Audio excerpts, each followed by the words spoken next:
Robinhood just launched one of the most surprising credit cards of the year with their new Platinum card. It comes with a $695 annual fee, which immediately puts it in the same category of some of the most popular luxury travel cards on the market. This includes the Amex Platinum, the Chase Sapphire Reserve, and the Capital One Venture X. So in this video, we're going to do a deep dive on the Robinhood Platinum card. We're going to go into the reward structure, all of the credits and perks, as well as a comparison with the other premium travel cards. And after going through everything, you'll be able to decide whether or not that $695 annual fee is actually worth it for you. So without further ado, let's get things started with the rewards.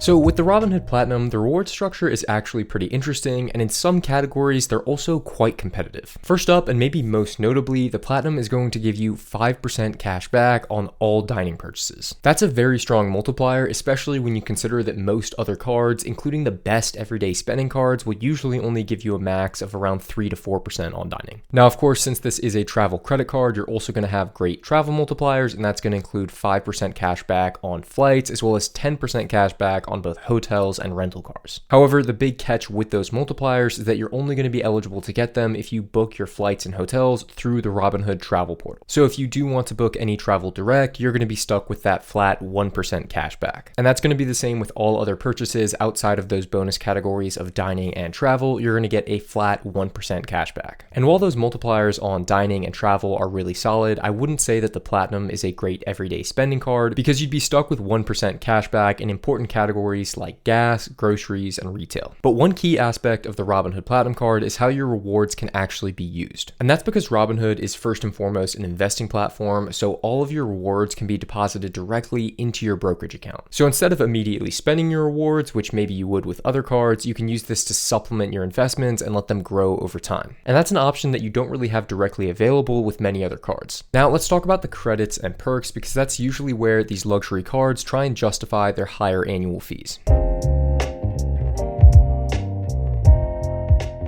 Now, the Robinhood Platinum claims to give you more than $3,000 of value through credits every single year. This is a similar value proposition that's offered with a lot of other premium cards, so as with everything, you have to get into the details. So first up, and maybe most importantly for frequent travelers, you are going to get Priority Pass lounge access with the Robinhood Platinum. And that access in and of itself is worth around $450. But keep in mind that at this point, the Priority Pass lounge access is something that's offered by other premium cards like the Amex Platinum, the Capital One Venture X, and the Chase Sapphire Reserve. So it is more or less the standard at this point. Then on top of that, you're going to get a $300 travel credit, a $500 hotel credit, $120 towards TSA PreCheck or global entry, a $250 rideshare credit, a $250 restaurant credit, and then $370 towards DoorDash. And there's even more than that, so if you want to see a full list of the credits offered, you can see them on screen right now. And another interesting perk you get with the Platinum card is that you're going to get complimentary access to Robinhood Gold, which is basically the most premium version of their investment platform.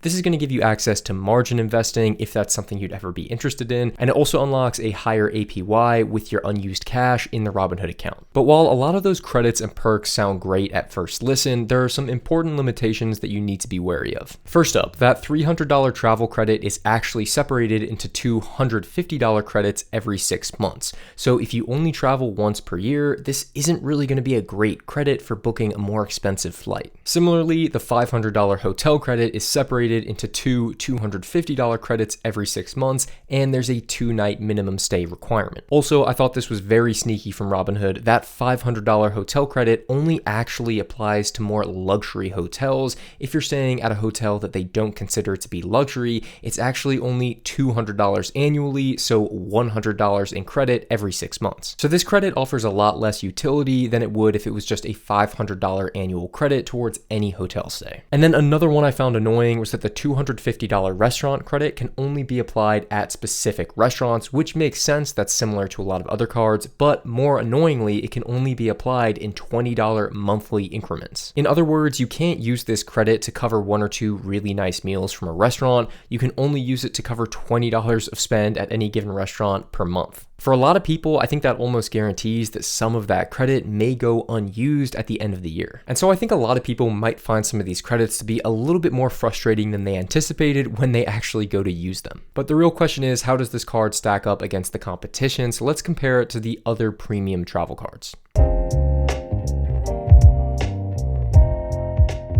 Now, of all the premium cards that are on the market, the two that have the most similar structure to the Robinhood Gold would be the Amex Platinum and the Chase Sapphire Reserve. And these three cards fit into what I would consider to be the coupon category of credit cards. And that's because if you choose to go with any one of these three cards, you're essentially buying a coupon book that you have to closely manage to get the most value out of. Now, each of these three cards is pretty expensive to own, with the Robinhood Platinum coming in at $695, then the Chase Sapphire Reserve coming in at $795, and the Amex Platinum coming in at $895. Now, each of these cards claims to give you over $3,000 of value every year, and the Amex Platinum even claims to give you over $3,500 worth of value, and this is going to be through delivering a very long list of credits. And if you want to see what the credits are for each of these cards, you can see them on screen now. And there is a lot of overlap when it comes to the credits offered by these cards. They're all going to have credits to cover things like dining, hotels, air travel, as well as food delivery. But some of the smaller credits further down the list are a little bit more unique for each card, so it is useful to go line by line just to see if one of them has better options for you. Now, the Capital One Venture X, on the other hand, is a little bit more unique because it has a lower annual fee and much fewer credits to offer. It comes in at just $395 per year, and it's going to offer you a $300 annual travel credit as well as 10,000 anniversary points every single year. So instead of a really long list of credits, you're basically just getting $400 worth of value every single year. Now, what is nice about the Venture X is that $300 credit is applied annually, so you can use the entire credit for a single booking.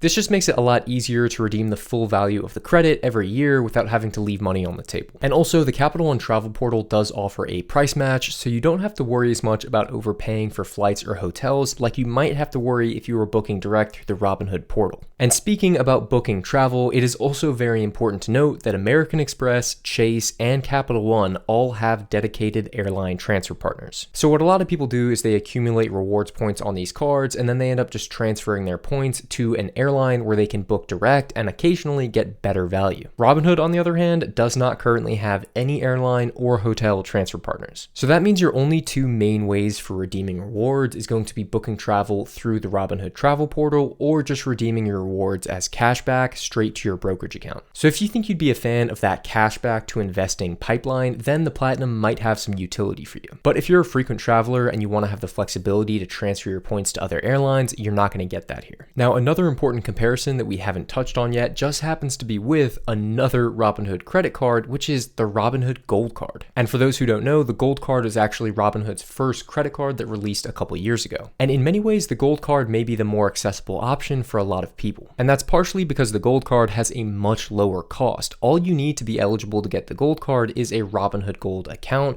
which costs $50 if you buy it annually. And then on top of that, the Gold Card offers a class-leading 3% cashback on all purchases across the board. That's going to give you a much higher return on everyday spend compared to the base 1% on the Platinum Card. So if you're looking for a more simple cashback card to integrate with your brokerage account, then the Robinhood Gold may be a better option. The Platinum Card, on the other hand, is more so aimed at existing Robinhood users who are looking to add on more travel perks and credits. However, the main difference is that the Robinhood Gold actually has a very unique value proposition because there's no other card that will give you a flat 3% cashback on all other purchases. Whereas the Platinum Card is stepping into a very competitive space of luxury travel cards, and it doesn't necessarily have a lot to make it stand out. So who is this card actually going to be best for? Well, first off, I think this card does make the most sense for existing Robinhood users who like the idea of being able to redeem their rewards directly into their account. Second, it could also make sense for regular travelers if they feel like they'd be able to get enough value out of the credits on offer. But for the majority of people, I think that $695 annual fee is going to prove very difficult to justify, especially when there are other cards that offer equally, if not more competitive credits. So while the Platinum Card may be a good option for a niche group of spenders, I don't think it's the best travel card available, and it's not the best for everyday spend either. But I do think it's interesting that Robinhood is stepping into the luxury credit card space, and I'm curious to see what they do next. And if you guys enjoyed this breakdown and want to see more reviews like this, please be sure to subscribe to the channel. And please let me know in the comments below what your thoughts are on this new card. Thanks so much for watching, and I will see you in the next video.